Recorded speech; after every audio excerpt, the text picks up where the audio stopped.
One of the things we're going to try and determine together in this episode is how to define Andy Elliott. Who is he really? Is he a cult leader who commands extreme loyalty and uses manipulation tactics? Or is he a great but controversial business leader who gets the best out of his people? Is he a scam artist with a history of fraud? Or is he a man who has learned from his past and become a top-tier salesman and sales trainer? You guys tell me in the comments what you think the truth is about Andy. Do you feel like you run a cult? Culture comes from cult, right? Mm-hmm. And so a culture of winners is dangerous. What kind of car do you drive? Grand Cherokee at the moment. Okay, what do you want? What kind of car do you want? Range Rover would be cool. Okay, write this down, Range Rover.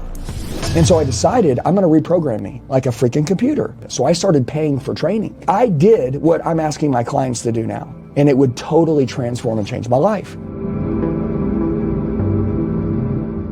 All right, guys, let's get cracking. So we're doing a burpee all the way down, a push-up, come up, stand up straight.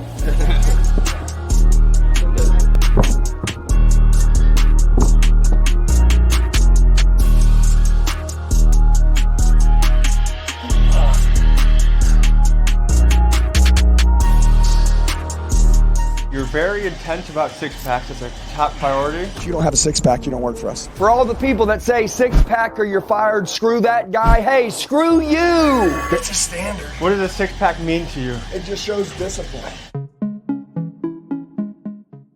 I know some of your tactics have a little bit of humiliation mixed into them. No, I know you're snacking. Squeeze your fat. And then I want you to pretend that you have whatever you want here, and I want you to take a bite. I'm gonna give Steve $10,000, okay? He can get a six-pack. I'm not a fitness coach, right? I'm a business guy.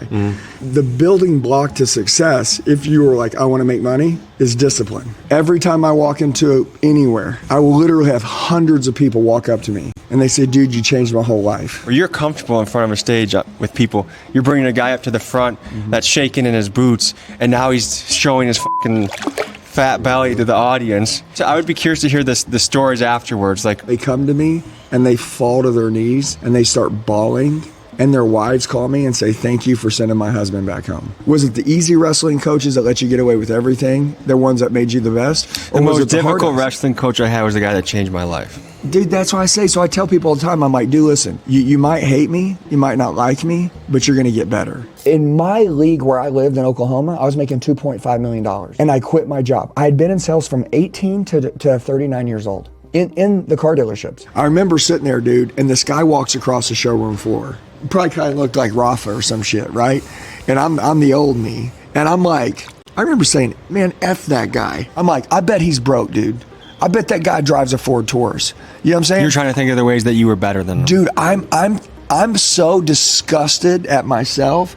I'm turning it all on him. And I remember, and I stopped myself, and I was like, dude, I am a total piece of shit, dude. I was never gonna work for anyone else. I didn't wanna work for anyone else. I didn't wanna start this business. When I started listening to Tony Robbins, like for real, my mind started to run. I started to dream again. She supported me, she changed too, our kids changed, and we would step out and quit a 20-year job and start a new business, which is like, we're gonna teach people to sell.